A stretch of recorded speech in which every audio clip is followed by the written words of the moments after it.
चीन एक बार फिर दुनिया को दहशत में डाल रहा है।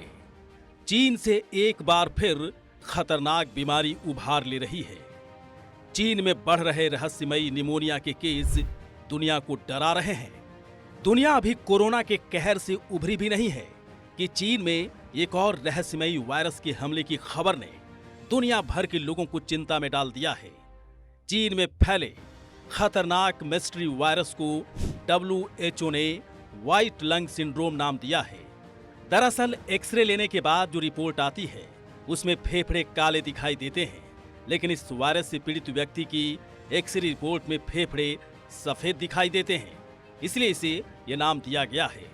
ये बीमारी ज्यादातर छोटे बच्चों को अपना शिकार बना रही है और दुनिया में लोग इसे चाइनीज निमोनिया कह रहे हैं। ये एक सांस से जुड़ी बीमारी है जो माइकोप्लाज्मा निमोनिया नाम की बैक्टीरिया से फैलती है और इसका सबसे ज्यादा असर फेफड़ों पर देखने को मिलता है। चीन से फैली ये रहस्यमय बीमारी अमेरिका, नीदरलैंड और डेनमार्क जैसे देशों में भी फैल चुकी है। साथ ही भारत में भी इस बीमारी के फैलने की आशंका जताई जा रही है।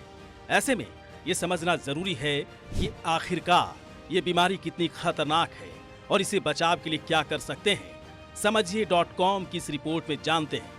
दरअसल निमोनिया भी कोविड की तरह एक संक्रामक बीमारी है जो एक व्यक्ति से दूसरे व्यक्ति में फैल सकती है। निमोनिया संक्रमण बैक्टीरिया और वायरस की वजह से फैलता है।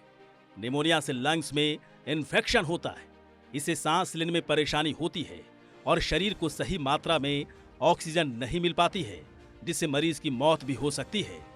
वैसे तो निमोनिया के ज्यादातर मामले बच्चों में देखे जाते हैं। अब निमोनिया की अलग अलग स्टेज को समझिए।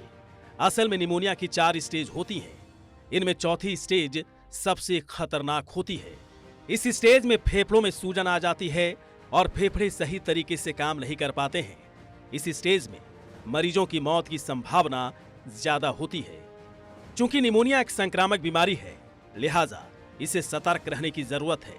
ऐसा इसलिए क्योंकि निमोनिया से पीड़ित व्यक्ति के खांसने और छींकने के दौरान नाक या मुंह से जो ड्रॉप निकलती हैं, उसके संपर्क में आने से दूसरे व्यक्ति भी संक्रमित हो जाते हैं।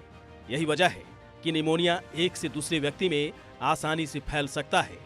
चाइनीज निमोनिया के ज्यादातर सिम्टम्स काफी कॉमन हैं, जिनमें सांस लेने में तकलीफ, सीने में लगातार दर्द रहना, हर समय थकान महसूस होना, सर्दी खांसी होना, हल्का बुखार और ठंड महसूस होने जैसे लक्षण शामिल हैं। इस बीमारी से खुद को बचाने के लिए लंबी दूरी बनाए रखें, अपने हाथों को सैनिटाइज करें और बार बार धोएं। अगर आपको हल्का बुखार भी है तो तुरंत डॉक्टर से सलाह लें। सर्दी खांसी होने पर तुरंत मास्क पहनें और अपने आप को क्वारंटाइन कर लें।